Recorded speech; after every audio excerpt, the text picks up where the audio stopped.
اسلام نے کردار کا فلسفہ دیا. پیغمبر اسلام مقصد بعثت تلاوت، تزکیہ نفس، کتاب و حکمت کی تعلیم. اب جب مقصد یہ تھا تو رسول اسلام نے 40 برس کی عمر تک انتظار کیوں کیا؟ میں سامنے کی باتیں کر رہا ہوں اور سامنے کی گفتگو کروں گا، لیکن کوشش یہ رہے گی کہ آپ لوگ خود غور و فکر کریں. میں آپ کے درمیان پورے سال تو نہیں ہوں، کبھی آیا، کبھی ہوں، کبھی نہیں ہوں. علماء کا بھی یہی مثال، آپ کے درمیان ذاکرین ہمیشہ نہیں. کتنا بہتر ہو کہ اگر فکر بیدار ہو جائے، میرا سماج، میری قوم، میرا معاشرہ خود سوچنے لگے، خود سمجھنے لگے، خود سوالات کرنے لگے. کیوں محتاج رہے کہ صاحب ممبر سے کچھ بتایا جائے گا تبھی ہم آگے بڑھیں گے؟ خود بھی تو فکر کر سکتا ہے انسان. ہاں، رہنمائی کی ضرورت پڑتی ہے، رہنمائی لیتے رہیے. 40 برس رسول خاموش کیوں رہے؟ آپ کیا کہتے ہیں کہ رسول اسلام نے اعلان رسالت کب کیا؟ کہ جب 40 برس کے ہو گئے تب کہا قولوا لا الہ الا اللہ تفلحوا.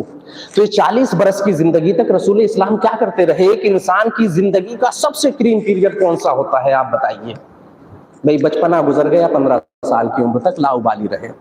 تھوڑا سا پیریڈ اور بڑھا دیجئے آج کے زمانے تک، 22 سال کے ہوتے ہوتے جب تک کوئی کورس کر لے تب تک انسان ابھی لاؤبالی ہے، کیریئر کو لے کر سنجیدہ نہیں ہے. کم سے کم 12 تک تو سنجیدہ نہیں ہے، یعنی 15 سال کی عمر تک سنجیدہ نہیں ہے. اب 12 کر لیا، آپ سوچے گا کہ بھائی ہمیں کس طرف جانا ہے، کوئی پروفیشنل کورس کرنا ہے، کوئی کام سیکھنا ہے، کیا کرنا ہے، کیا نہیں کرنا ہے. اس کے بعد انسان فیصلہ کرتا ہے. یعنی 15 سال کی عمر کھیل کود، تفریح میں یا والدین کے آسرے پر انسان گزار دیتا ہے. 20 سال تک ہوتے ہوتے اب یہ وہ زمانہ ہوتا ہے جب انسان اپنے کمال پر ہوتا ہے، کہا جائے مکمل شباب کی عمر. 20 سال کی عمر مکمل شباب کی عمر. یہ شباب، یہ جوانی، یہ جوش و جذبہ، یہ طمطراق کب تک رہتا ہے؟ 40 سے 45 سال تک. یا وہ افراد جو اس ایج تک پہنچ چکے ہوں وہ بہت اچھی طرح سمجھیں گے. 40 سے 45 سال کی عمر ہوتی ہے آدمی کے مکمل شباب کی عمر. یہ وہ وقت ہوتا ہے کہ انسان کچھ بھی کر سکتا ہے. جذبات کو اگر بھڑکا دیا جائے تو یہی ایک انسان 100 افراد سے بھر جاتا ہے. غیرت کو ہوا دے دی جائے، چاہے صحیح ہو چاہے غلط، مجھے اس سے بحث نہیں، لیکن ہوتا ہے یا نہیں؟ یہ وہ عمر ہوتی ہے جب انسان اپنے جوش اور جذبات کے آگے کسی کو کچھ نہیں سمجھتا. ہم کچھ بھی کر سکتے ہیں 40 سال 45 سال کی عمر تک. اب اس کے بعد کی جو عمر ہوتی ہے وہ عمر ہوتی ہے ڈھلان کی. اب انسان یہاں سے یہ نہیں کہہ سکتا کہ بھائی ہم جسمانی اعتبار سے کمال کی طرف بڑھیں گے، عروج حاصل کریں گے. نہیں، اب عمر یہ ہے کہ آہستہ آہستہ انسان بجھتا جاتا ہے، پھر پلٹ جاتا ہے بڑھاپے کی طرف، جسے قرآن نے کہا ہے ارذل العمر، عمر کا سب سے ذلیل حصہ. لیکن کیا یہ سوال سرکار ختم المرتبت کے سلسلے میں ذہن میں نہیں آتا کہ 40 سال کی عمر میں ہی اعلان رسالت کیوں ہوا؟ جو گولڈن پیریڈ تھا، جس زمانے میں کچھ بھی ہو سکتا تھا. میں نے پھر اکثر ایک بات کہی، پھر تکرار کر رہا ہوں، آل محمد کو یا معصوم ہستیوں کو ہمارے سماج پر قیاس نہیں کیا جا سکتا، لیکن سمجھانے کے لیے بہت سی باتیں کی جاتی ہیں. رسول اسلام نے 40 برس کی عمر میں ہی اعلان رسالت کیوں کیا؟ 20 سال کی عمر میں کر دیتے. بھائی اس گھرانے کا تو جوان، بچہ، بزرگ سب ایک ہیں. عقیدہ ہے یا نہیں؟ جو کام جناب علی اصغر نے کربلا کے دشت میں کیا وہی کام حضرت علی اکبر نے کیا، وہی کام امام حسین نے کیا. وقت پڑتا حضرت علی اکبر بھی وہی کام کرتے جو حضرت علی اصغر نے کیا. عقیدہ ہے یا نہیں؟ پھر رسول اسلام جو کام 40 برس کی عمر میں کر رہے ہیں وہی کام 20-22 سال کی عمر میں بھی کر سکتے تھے. 40 سال کی عمر میں اعلان رسالت کیوں ہوا؟ کہا کہ میرے عزیزو 40 سال کی عمر میں اعلان رسالت اس لیے ہوا کہ رسالت اپنی زندگی کے کسی بھی مرحلے میں خاموش نہیں تھی، بلکہ کام ہو رہا تھا. سب سے بڑا کام تھا نفسوں کی تربیت، سب سے بڑا کام تھا انسان کو رام کرنا، سب سے بڑا کام تھا اس بگڑے وحشی جانور کو صحیح راستے پر لگانا. جب ضمیروں کو اس بات پر آمادہ کیا کہ اب یہ پیغام توحید قبول کر سکتے ہیں، اس وقت کہا قولوا لا الہ الا اللہ تفلحوا. عرب کا وہ وحشی قبیلہ، وہ وحشی سماج، جانتے ہیں عالم کیا تھا؟ ایک ذرا سی بات پر 100 برس تک جنگ ہوتی رہتی تھی. ایک ذرا سی بات پر باپ بیٹے کے درمیان کوئی تمیز نہیں تھی، بھائی بھائی کا کوئی لحاظ نہیں تھا. سماج میں ہوتا کیا ہے، رسم و رواج کیا ہے، آداب معاشرت کیا ہے، حسن سلوک کیا ہے، اسلام کی کوئی چیز موجود نہیں. حد یہ ہے کہ انسان اپنے قتل و غارت گری پر فخر و مباح کرتا تھا کہ ہم نے اتنے لوگوں کو قتل کیا۔ اس وحشی سماج میں اگر کسی سے اپنے کردار کا کلمہ پڑھوا لیا جائے تو کیا یہ کم بات ہے؟ کیا یہ کم بات ہے؟ وہ سماج جہاں کوئی ادب و آداب نہیں، کوئی رعایت نہیں، جس کا جتنا زور وہ اتنا بڑا، جس کے پاس جتنی قوت، جس کے پاس جتنی طاقت، جس کا قبیلہ جتنا بڑا وہ اتنا بڑا 30 مار خاں سمجھا جا رہا ہے۔ جہاں من ہوا، جس گھر میں من ہوا چڑھائی کر دی، جسے چاہا اٹھا کر لے گئی۔ یہ عرب کی تاریخ ہے۔ لڑکیوں کو گھروں سے اٹھا لیا جانا، بات بات پر جھوٹ، بات بات پر غیبت، بات بات پر قتل و غارت گری، ایسے ماحول میں جہاں ایک انسان اپنے بھائی پر بھروسہ نہ کر سکے، اگر یتیم عبداللہ اپنی امانت داری کا قصیدہ اس طرح پڑھوائے کہ عرب کا وہی معاشرہ کہے، جب پیغمبر اسلام سوال کرے کہ اگر میں تمہارے درمیان کھڑا ہو کر اعلان کروں کہ اس پہاڑی کے پیچھے ایک لشکر جرار ہے جو تم پر حملہ کرنے کے لیے آ رہا ہے تو تم کیا کہو گے؟ تو عرب کے معاشرے نے ایک زبان ہو کر کہا کہ ہم کہیں گے کہ آپ سچ بول رہے ہیں۔ کہا کہ اگر پھر تم یہ آ کر دیکھو کہ اس پہاڑی کے پیچھے کوئی لشکر تو کیا کوئی ایک انسان بھی نہیں ہے، اس وقت میرے بارے میں کیا فیصلہ کرو گے؟ کہا کہ اے محمد اس وقت ہم فیصلہ کریں گے کہ ہماری آنکھیں دھوکہ کھا سکتی ہے لیکن تم جھوٹ نہیں بول سکتے۔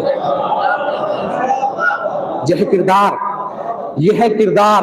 جب اپنے کردار کا اس طرح لوہا منوا لیا، اس وقت پیغمبر اسلام نے کہا قولوا لا الہ الا اللہ، لا الہ الا اللہ کہو۔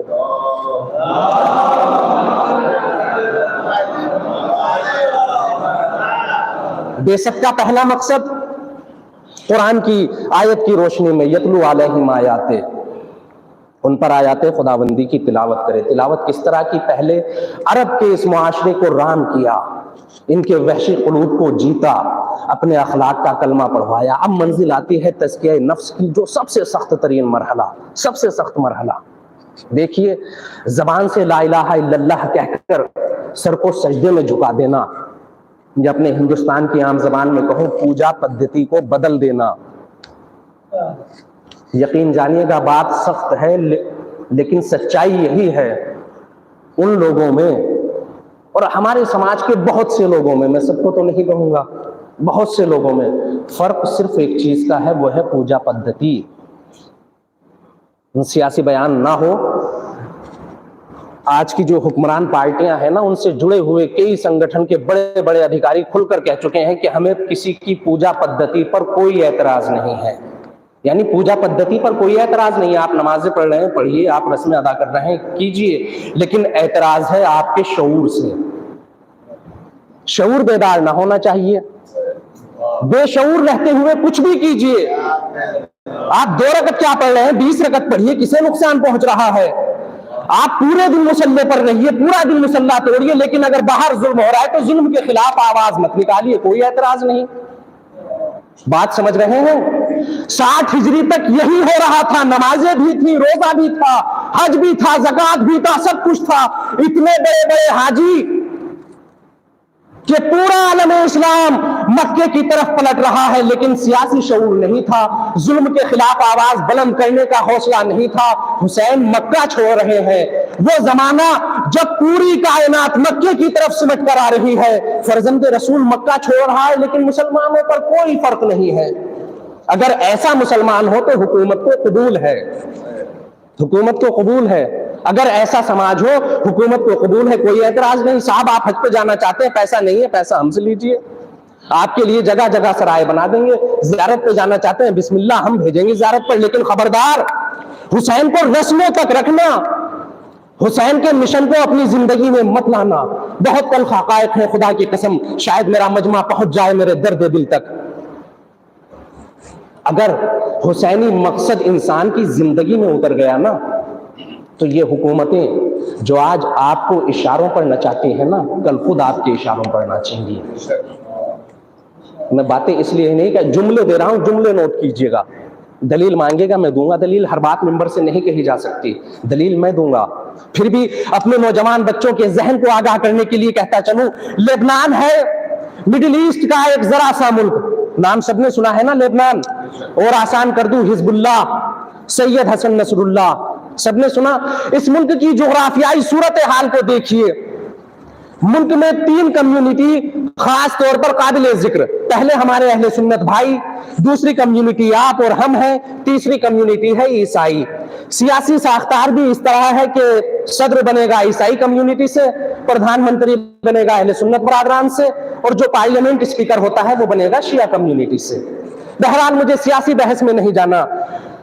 کچھ لاکھ کی تعداد ہے آپ کی قوم کی، کتنی تعداد؟ کچھ لاکھ، کروڑوں میں بھی نہیں ہے۔ میں صرف فرق بتانا چاہ رہا ہوں، جہاں کربلا سے شعور حاصل کیا گیا اور جہاں کربلا سے صرف شور اور گریہ لیا گیا، کتنا فرق ہوتا ہے شور اور شعور میں۔ لبنان ذرا سا ملک، چاروں طرف سے دشمنوں سے گھرا ہوا، اور ان دشمنوں کے بیچ میں آپ ہیں جن کی تعداد ہے صرف کچھ لاکھ، لیکن جانتے ہیں ان کچھ لاکھ کا جلوہ کتنا ہے؟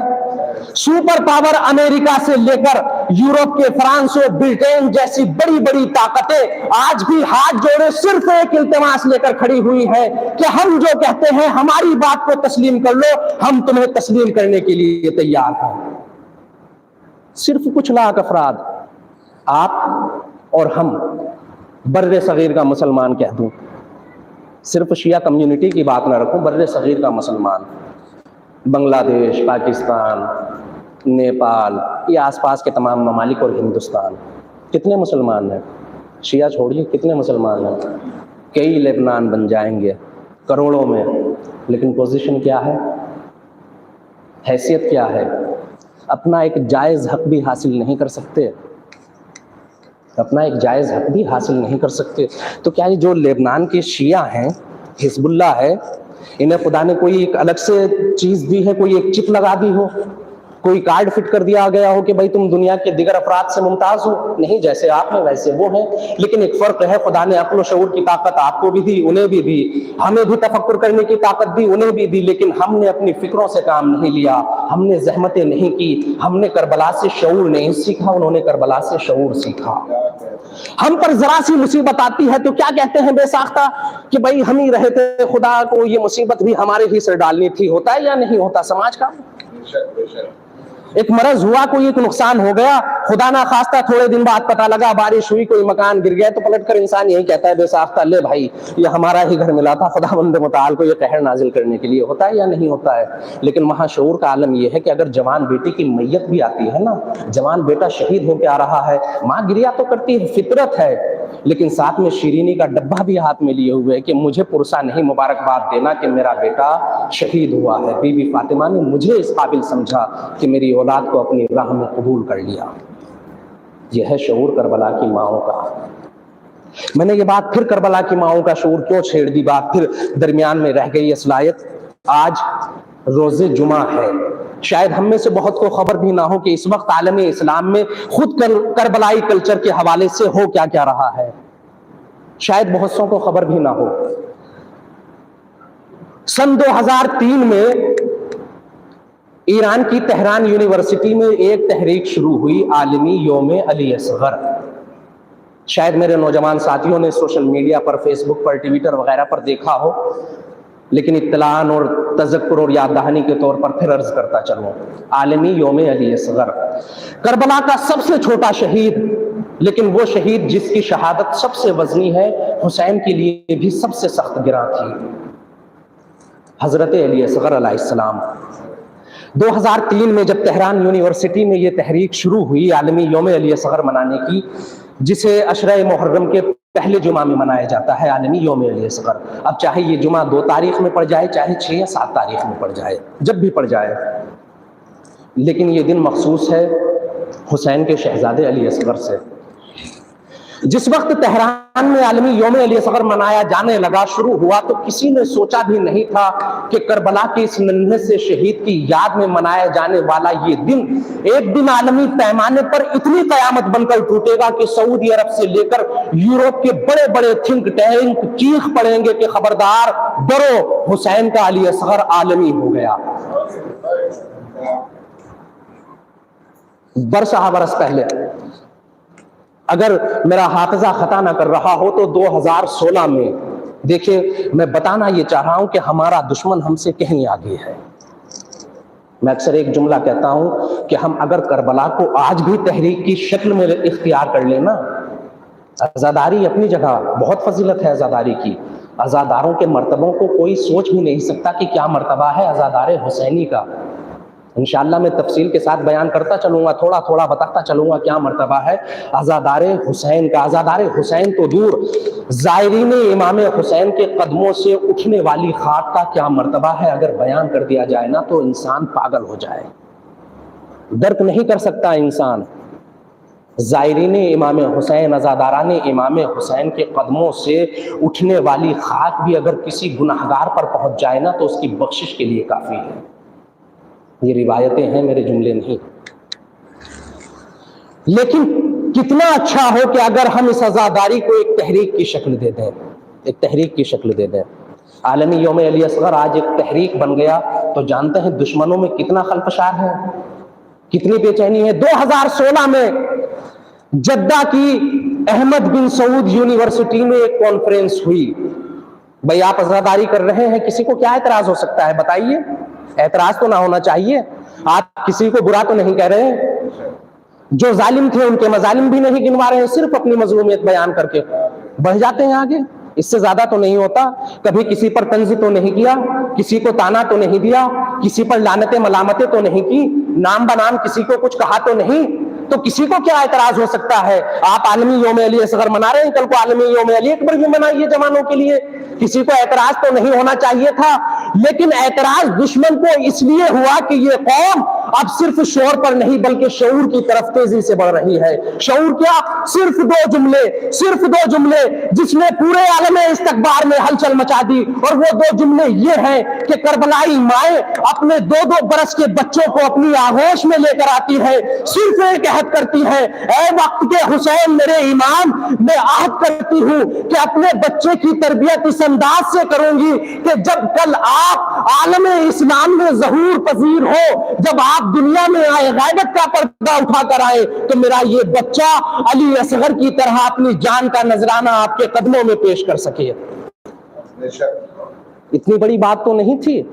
صرف ایک عہد ہے، ایک ماں جو اپنے بچے کو اپنی آغوش میں لے کر عہد کر رہی ہے اپنے وقت کے امام سے. لیکن استکبار سمجھتا ہے کہ یہ جو گھٹی پلائی جا رہی ہے نا اس 2 برس کے بچے کو، جس کی تربیت علی اصغر کی طرز پر ہو رہی ہو، وہ علی اصغر جو ایک تبسم سے 9 لاکھ کے لشکر کو رلا سکتا ہے، جب اس کے نام پر ان بچوں کی تربیت ہوگی تو ایک لشکر جرار پیدا ہوگا. اور وہ لشکر ہوگا جس کی رگ و پے میں کربلا ہے. اور کربلا نام ہی یہ ہے کہ ہمیں کسی حاکم کے سامنے دبنا نہیں ہے، ہمیں کسی جابر کے سامنے دبنا نہیں ہے. اگر دنیا کے 60% حصے پر قابض مطلق العنان سلطان بھی ایک بوریا نشین سے بیعت کا مطالبہ کرے تو یہ بوریا نشین گھبرائے گا نہیں، ڈرے گا نہیں. رات کے اندھیرے میں بیعت کا مطالبہ کیا جائے تو یہ نہیں کہے گا کہ ہمیں سوچنے کا موقع دو، بلکہ آنکھوں میں آنکھیں ڈال کر کہے گا کہ یہ معاملے اس طرح طے نہیں ہوتے. کل روز روشن مسجد کے صحن میں آنا، ہم بتائیں گے کہ یزید حسین کی بیعت کے لائق ہے بھی یا نہیں. یہ ہے کربلائی شعور، یہ ہے کربلائی تدبر. ہم میں شاید خبر بھی نہیں. اس وقت دنیا کے 45 ممالک میں عالمی یوم علی اصغر منایا جا رہا ہے. ہم اور آپ آج جب اس فرش عزا پر موجود ہیں، ہندوستان کے ہی گوشہ و کنار میں ہماری مائیں، ہماری بہنیں اپنے چھوٹے چھوٹے بچوں کو اپنی آغوش میں لے کر امام حسین کے فرش عزا پر بیٹھ کر اپنے وقت کے امام سے عہد کر رہی ہیں کہ مولا میں اپنے بچے کی تربیت اس انداز سے کروں گی کہ کل یہ اپنی جان کا نذرانہ آپ پر فدا کر سکے. عالمی یوم علی اصغر 2 برس کے بچوں کے لیے. کربلا تو ہر عمر کے انسانوں کے لیے نمونہ عمل ہے نا. 18 برس کا علی اکبر بھی ہے، 13 برس کا قاسم بھی ہے، 86 برس کا مسلم ابن اوسجہ بھی ہے. اتنا ضعیف کہ جو میدان قتال میں آیا تو ابرویں چہرے پر لٹک چکی تھی، رومال سے پیشانی پر باندھا، کمر خمیدہ تھی، کمر میں پٹکا باندھ کر کمر سیدھی کی. ایسے ضعیف افراد بھی ہیں. کربلا تو ہر انسان کے لیے نمونہ عمل ہے نا. کہیں کہ خواتین کے پہلو سے اگر دیکھیں تو کربلا تجلی گاہ ہے. جہاں وحد کی زوجہ ہے وہیں وحد کی ماں بھی ہے. خانوادہ عصمت کی طرف کیوں جائیں ابھی؟ پھر کون بھول سکتا ہے جناب زینب کے کردار کو؟ ایک خاتون جس نے کوفہ و شام میں جا کر تنہا یزید کی بساط الٹ دی. سچائی یہی ہے خدا کی قسم. ہم نے تو کربلا کو کربلا کی طرح سمجھا بھی نہیں. ہم نے سمجھا بھی نہیں کربلا کو کربلا کی طرح. صرف مثال کے طور پر عرض کرتا چلوں، شاید کسی ذہن میں سوال آ جائے کہ مولانا مسلسل یہی کہہ رہے ہیں کہ ہم نے کربلا کو کربلا کی طرح سمجھا ہی نہیں. سچائی یہی ہے. ہم میں بھی شامل ہوں. میں آپ سے الگ نہیں ہوں. ہم میں بھی شامل ہوں. جناب زینب سلام اللہ علیہا کا جب ذکر آتا ہے، ایمانداری سے بتائیے گا تو ہمارے ذہن میں کیا تصور آتا ہے؟ کیا تصور آتا ہے؟ جہاں جناب زینب کا جیسے ہی نام آیا تصور آتا ہے صرف مظلومیت کا. ایک ایسی خاتون جس نے ایک بھری دوپہر میں اپنی آنکھوں کے سامنے اپنے بھرے کنبے کو تاراج ہوتے ہوئے دیکھا. ایک ایسی ماں جس نے اپنی اولاد قربان کر دی بھائی کے لیے. ایک ایسی بہن جو چند قدم کے فاصلے سے دیکھتی رہی اور اس کا ماجایا ذبح ہوتا رہا. یہی تصور آتا ہے نا. یہ حقیقت ہے. شہزادی زینب نے جو مصائب برداشت کیے ہم اس کا ادراک بھی نہیں کر سکتے، سمجھ بھی نہیں سکتے، اندازہ بھی نہیں لگا سکتے. کہنا بہت آسان ہے، بی بی ہم آپ کے غم میں برابر کے شریک ہیں، لیکن سمجھ بھی نہیں سکتے. لیکن ایمانداری سے بتائیے، کیا جناب زینب کا یہی تعارف ہونا چاہیے تھا؟ ایمانداری سے بتائیے، یہی تعارف ہونا چاہیے تھا؟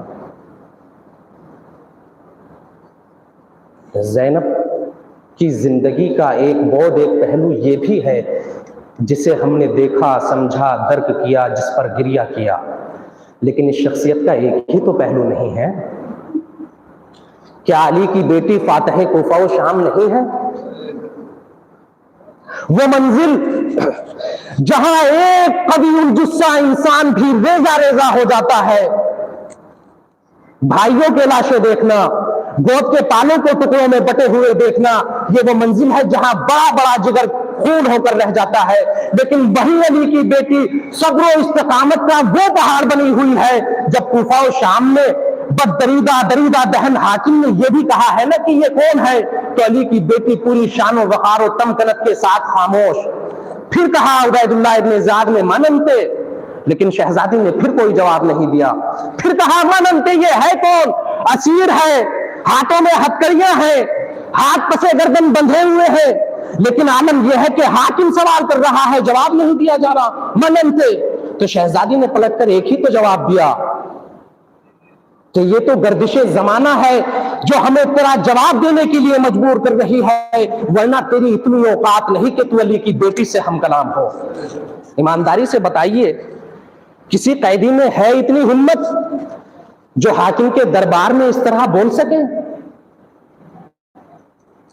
یا کوئی بتا سکتا تھا؟ یہ گفتگو سن کر کوئی کہہ سکتا تھا کہ اصل حاکم کون ہے، قیدی کون ہے؟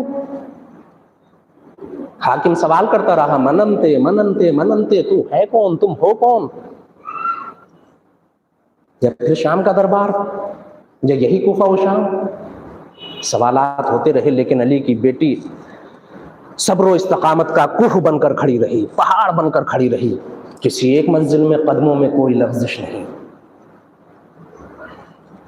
کسی ایک مقام پر شہزادی نے شکوہ نہیں کیا، بلکہ جب خود عبید اللہ ابن زیاد نے کہا ہے نا شہزادی کو توڑنے کے لیے ہوتا ہے نفسیات، کہ نفسیات پر حملہ کرو، شاید اب بفر جائے، ایک خاتون ہی تو ہے.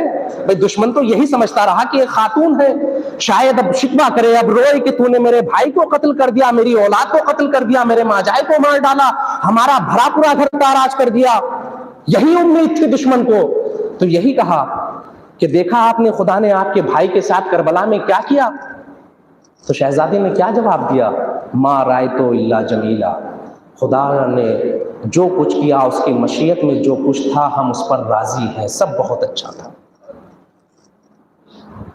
کہاں ملیں گے یہ جواب؟ میرے عزیزوں، میں پھر کہوں گا، ضرورت اس بات کی ہے کہ ہمیں کربلا کو سمجھنا ہے، اور سمجھنا ہی نہیں، کوشش یہ کرنا ہے کہ ہماری زندگی کے ایک ایک پہلو میں کربلا دخیل ہو. اگر ایسا ہوا تو یقین جانیے ہم بھی کربلائے وقت میں اسی خیمے میں کھڑے ہوئے ہیں جس خیمے میں حسین ہے. کربلا تو اب بھی جاری ہے نا.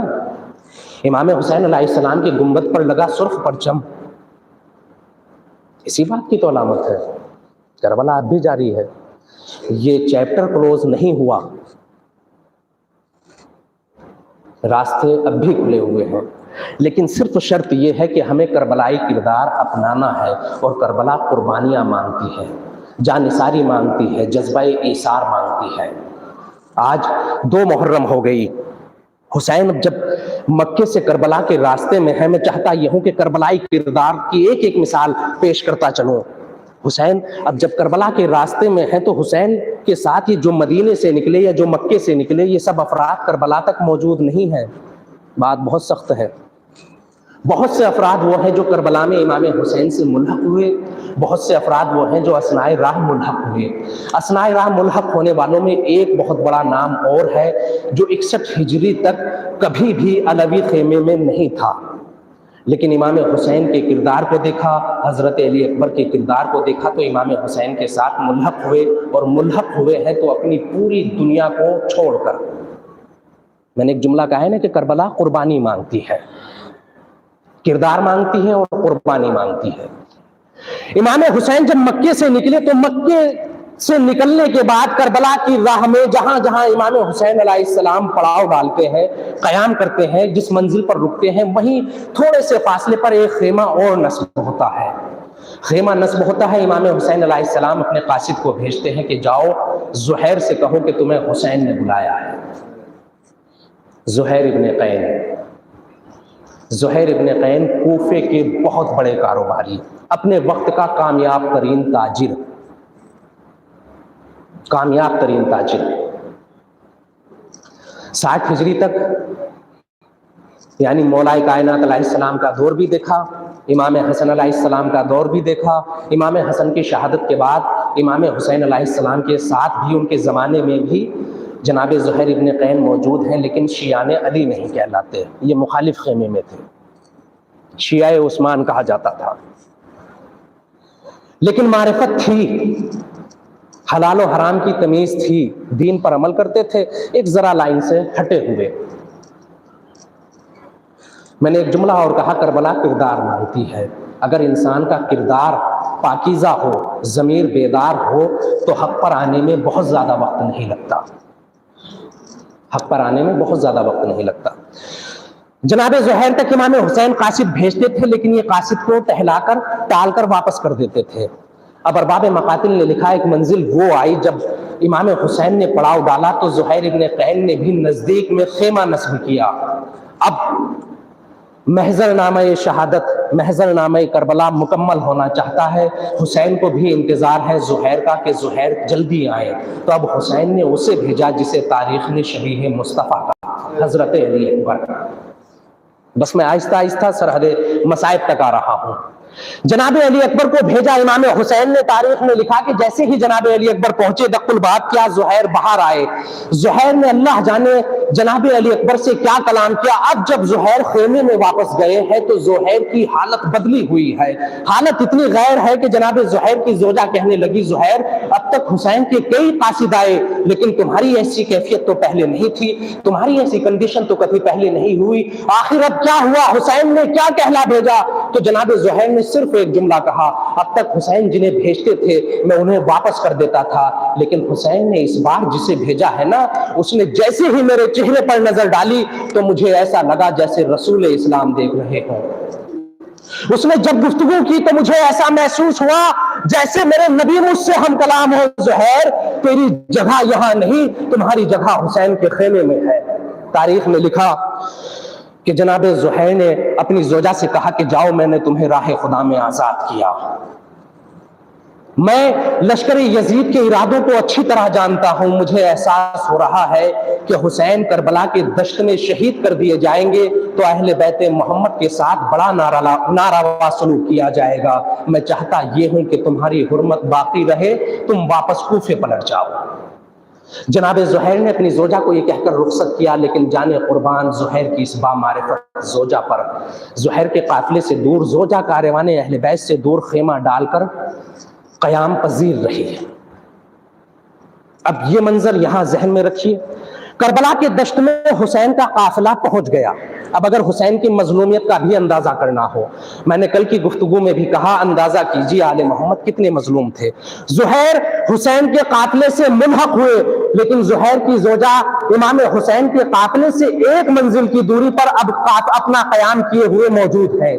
حسین جب کربلا میں پہنچے 2 محرم کو، روایتیں آپ نے سنی، بس مجھے ایک احساس اور ذکر مصائب زحمت تمام. حسین 2 محرم کو کربلا پہنچے. حسین نے سواری کے 7 جانور بدلے، کسی جانور نے آگے بڑھنے میں صلاح نہیں دیکھی، وہیں پیر جما کر رک گئے. آخر میں حسین نے کہا بھیا عباس ذرا اس زمین کے اطراف میں رہنے والے لوگوں کو بلاؤ. قبیلہ بنی اسد آباد تھا، بنی اسد کے بزرگ آئے. حسین نے کہا کہ اس زمین کو کیا کہا جاتا ہے؟ یقال لہا غازریہ. جواب ملا فرزند زہرا اس زمین کو غازریہ کہا جاتا ہے. کہا کہ کوئی اور نام؟ کہا یقال لہو نینوا. یقال لہا نینوا، اسے نینوا بھی کہا جاتا ہے. کہا کہ کوئی اور نام؟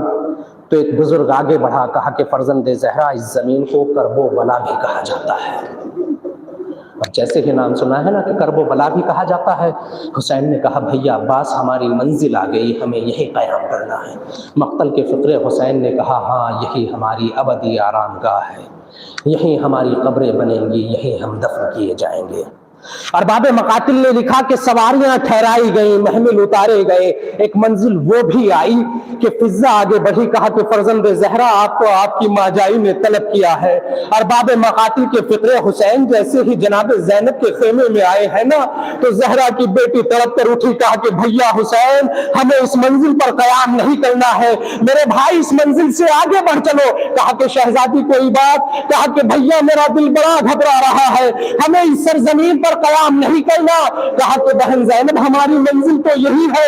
تو تڑپ کر میری بی بی کہتی ہے بھیا حسین کیا یہ ممکن نہیں ہے کہ ہم اس سرزمین سے آگے بڑھ چلے؟ کہا کہ شہزادی ہوا کیا؟ کہا کہ بھیا جیسے ہی میں اس زمین پر آئی تو آپ کی چھوٹی شہزادی سکینہ میری آغوش میں بیٹھی تو اس سرزمین کی خاک بلند ہوئی، میری بچی کے سر پر آ گئی. بھیا میں نہیں چاہتی کہ ہم یہاں قیام کریں. کہا کہ شہزادی ہماری منزل تو یہی ہے. ارباب مقاتل کے فقرے جناب زینب نے ایک مشت خاک اٹھائی، کربلا کی خاک کو اٹھایا، اپنے چہرے کے قریب لا کر کہتی ہے حسین مجھے اس زمین سے تیرے خون کی بو آ رہی، میرے بھائی اس زمین کو چھوڑ دے. کہا کہ بہن ہمیں یہی رہنا ہے. ارباب مقاتل کے فقرے میں نے ایک جملہ کہا پھر تاکید کر رہا ہوں، اگر اندازہ کرنا ہو حسین کی مظلومی کا. میں روایت کو چھوڑ دوں، آپ نے اکثر سنا حسین نے سرزمین کربلا کو خریدا اور خریدنے کے بعد بنی اسد کے لوگوں کو پھر ہبا کر دیا. لیکن حسین نے کچھ شرطیں رکھی. بنی اسد کے لوگوں ہم تم سے یہ زمین خرید رہے ہیں لیکن خبردار اس زمین پر کبھی کھیتی مت کرنا. حسین کربلا کی دشت میں 3 دن کے بھوکے پیاسے شہید کر دیے گئے. سنا ہے نا آپ نے 3 دن کے بھوکے پیاسے. 3 دن کی بھوک و پیاس وہ روایت ہے جو عام ہے. نہر فرات سے خیمے ہٹے ہیں 4 محرم کو، خیموں میں پانی ختم ہوا ہے 7 محرم کو. ایک طریقہ ہے نا، نفسیات ہے، جب کوئی چیز کم ہوتی ہے تو بزرگ افرادوں کا وتیرہ یہ ہوتا ہے کہ وہ خود کم استعمال کرتے ہیں، بچوں کو زیادہ دیتے ہیں. 4 محرم کا تو نہر فرات پر پہرا لگ چکا ہے، یعنی اب سب جانتے ہیں کہ بندش آب ہے، پانی نہیں پہنچے گا. تو کوئی بتا سکتا ہے کہ حسین کب سے پیاسے ہیں؟ کوئی بتا سکتا ہے حسین کب سے پیاسے ہیں؟ 7 محرم عام ہے، پانی ختم ہو گیا. لیکن عقل تو کہتی ہے نا بزرگ اس سے پہلے سے پیاسے ہیں. اگر 3 گھونٹ پانی کی احتیاج ہوتی تھی تو شاید حسین 1 ہی گھونٹ پیتے ہوں. عقل کہتی ہے نا اس بات کو. 3 دن کے بھوکو پیاس کے عالم میں حسین کربلا کے دشت میں شہید کر دیے گئے. لیکن یہی حسین جب 2 محرم کو وصیت کر رہے ہیں نا بنی اسد سے، آپ آج 1400 سال بعد حسین پر رو رہے ہیں، 1400 برس بعد حسین کی بھوک و پیاس پر رو رہے ہیں. لیکن حسین کو 1400 برس پہلے ہی آپ کی بھوک و پیاس کا اندازہ بھی تھا، آپ کا خیال بھی تھا. تبھی تو جب بنی اسد سے وصیت کی ہے نا تو آپ کے لیے وصیت کرتے ہوئے میرا غریب امام کہتا ہے بنی اسد کے لوگوں پہلی وصیت یہ ہے کہ اس زمین پر کھیتی مت کرنا۔ دوسری وصیت یہ ہے کہ جب ہمارے چاہنے والے، ہمارے زائر، ہمارے عزادار ہماری قبروں کا نشان پوچھتے ہوئے کربلا آئے تو انہیں ہماری قبروں کا نشان تو ضرور بتانا، لیکن خبردار انہیں 3 دن تک اپنا مہمان رکھنا، ان کے کھانے اور پانی کا انتظام کرنا، انہیں بھوکا مت رہنے دینا۔ تیسری وصیت حسین کرتے ہیں کہ بنی اسد کے لوگوں، جب عصر عاشور کے بعد لشکر یزید اپنے کشتہائے نجس کو دفن کر کے چلا جائے تو اگر ہو سکے تو کربلا کے دشت میں آنا اور ہماری لاشوں کو دفن کر دینا۔ اگر حسین کی مظلومیت کا اندازہ کر سکتے ہو، بس میں بات کو ختم کر رہا ہوں کہ بنی اسد کے لوگوں اگر ممکن ہو تو آنا کربلا کے دشت میں اور ہمیں دفن کر دینا۔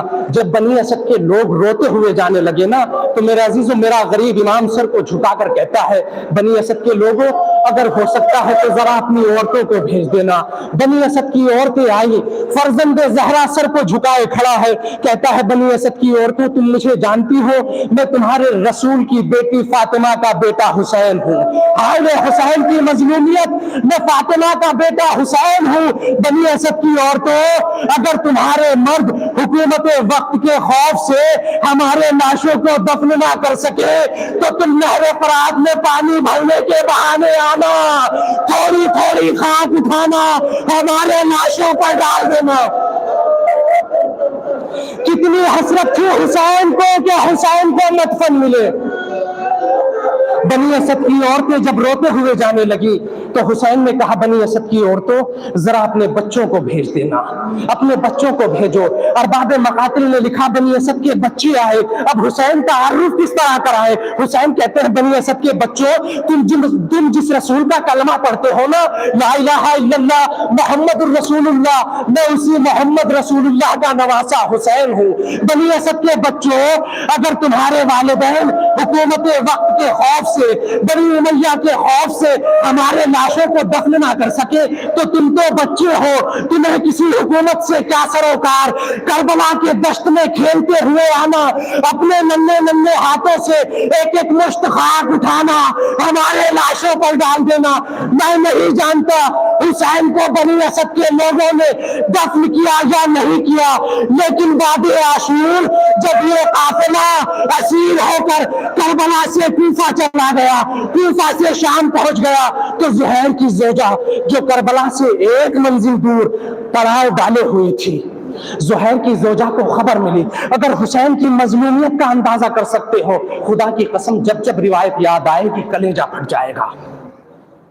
زہیر کی زوجہ کربلا سے 1 منزل دور پڑاؤ ڈالے ہوئے، جب زہیر کی زوجہ کو خبر ہوئی نا کہ حسین اپنے یاور و انصار کے ساتھ شہید کر دیے گئے، کربلا میں گھمسان کا رن پڑا، لشکر یزید کربلا سے آل محمد کو اسیر بنا کر چلا گیا، تو زہیر کی زوجہ نے اپنے غلام کو بلایا۔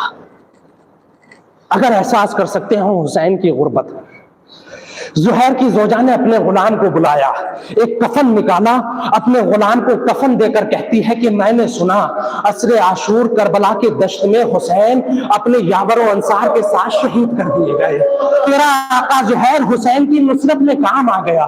لیکن حسین امام تھے، حسین خلیفہ مسلمین علی کے بیٹے تھے، حسین رسول اسلام کا نواسا تھا، لاکھوں مسلمانوں میں سے کسی ایک کی غیرت جاگی ہوگی، حسین کو کفن مل گیا ہوگا، حسین کو دفن کر دیا گیا ہوگا، لیکن اللہ جانے زہیر کو کسی نے کفن دیا یا نہیں دیا۔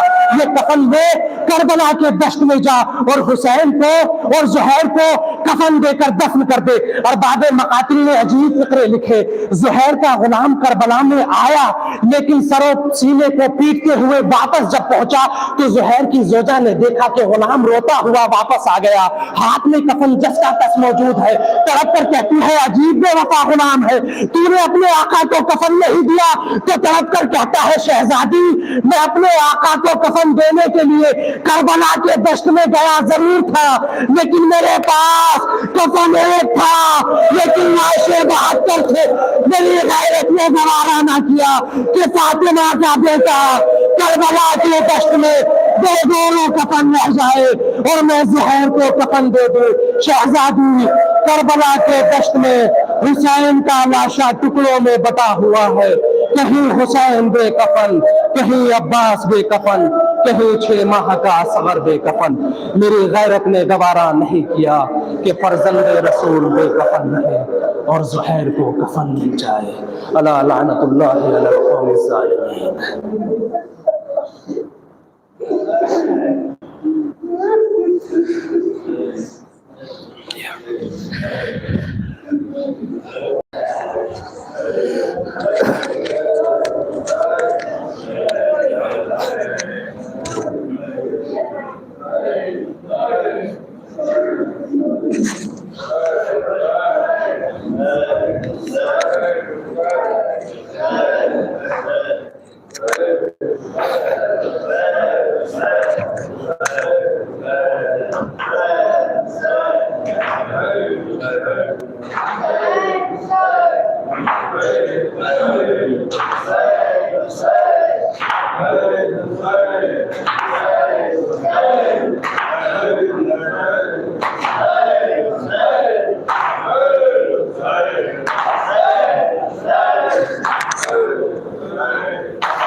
خطا مارا، کفن کوئی نہیں لایا تیرے لیے بیٹا، لباس عید لباس دے چلا آیا، کفن کوئی نہیں لایا تیرے لیے بیٹا، خود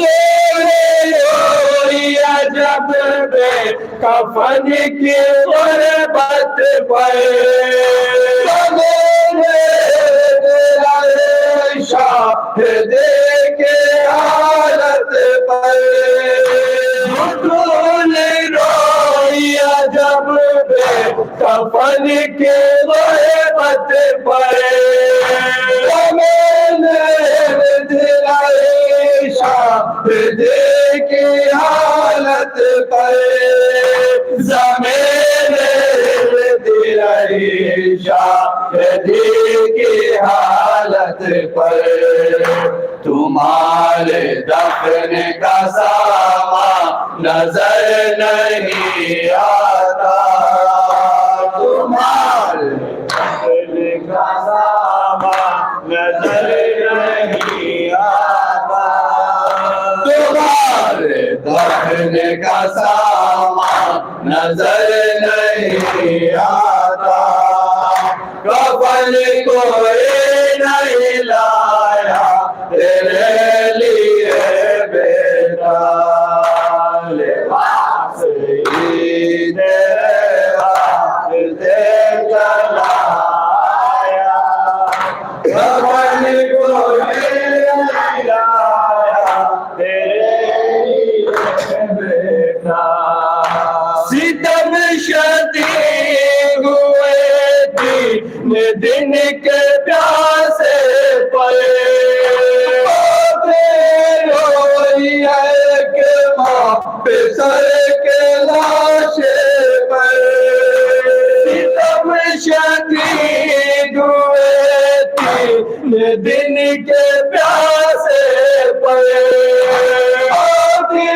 روئی ہے کہ ماں پہ سر کے لاشے پر، بہت روئی ہے کہ ماں پہ سر کے لاشے پر، میرے حسین کا تیروں میں ہے چھپا لاشا، میرے حسین کا تیروں میں ہے چھپا لاشا، میرے حسین کا تیروں میں ہے چھپا لاشا، کفن کوئی نہیں لایا تیرے لیے بیٹا، لباس عید لباس دے چلا آیا، کفن کوئی نہیں لایا تیرے لیے بیٹا، اگر مدینے میں آتی قضا میرے پیاسے، غریب رہتے بہت لوگ تیرے لاشے کے، اگر مدینے میں آتی قضا میرے پیاسے، غریب رہتے بہت لوگ تیرے لاشے کے، غریب رہتے بہت لوگ تیرے لاشے کے، یہاں تو پوریا جنازہ ہے فاطمہ تنہا،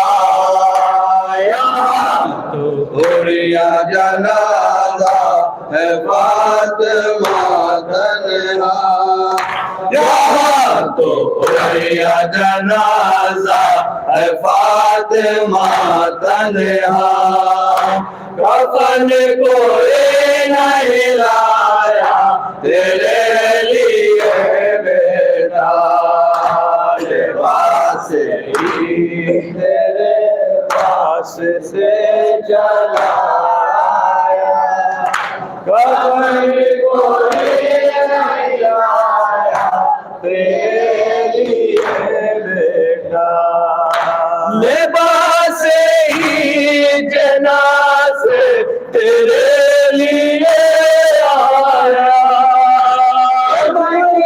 ماں تو یہاں پر تمہیں کفن نہ ملا، لباس ہی جنازے تیرے لیے آیا، ماں تو یہاں پر تمہیں کفن نہ ملا، ماں کو یہاں پر تمہیں کفن نہ ملا، الجھ کے تیروں میں رہ گیا لاشا، الجھ کے نیزہ و خنجر میں رہ گیا لاشا، الجھ کے نیزہ و خنجر میں رہ گیا لاشا، کفن کوئی نہیں لایا تیرے لیے بیٹا، لباس ہی تیرے واسطے چلایا، کفن کوئی نہیں لایا تیرے لیے بیٹا، یہ جان کر کے محمد کا تو نواسا ہے، کے لوگ نے تم کو مارا ہے، یہ جان کر کے محمد کا تو نواسا ہے،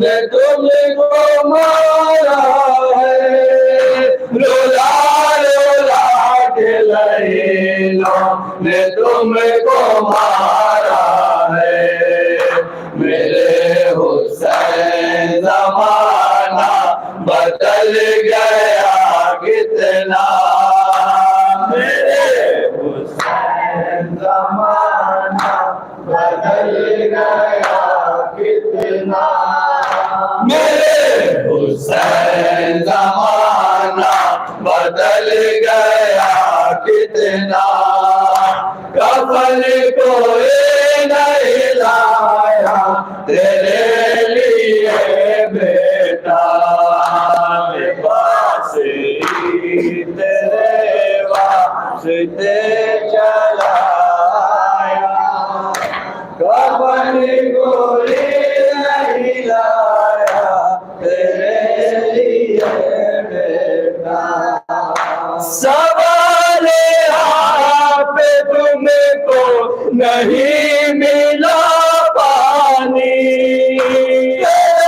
نشے میں بیٹا نہیں رہا پانی، سوال آپ تم کو نہیں ملا پانی، تیرے نشے میں بیٹا نہیں رہا پانی، تیرے نشے میں بیٹا نہیں رہا پانی، نہ بچ سکا میرے شبیر تیرا ششمان، نہ بچ سکا میرے شبیر تیرا ششمان،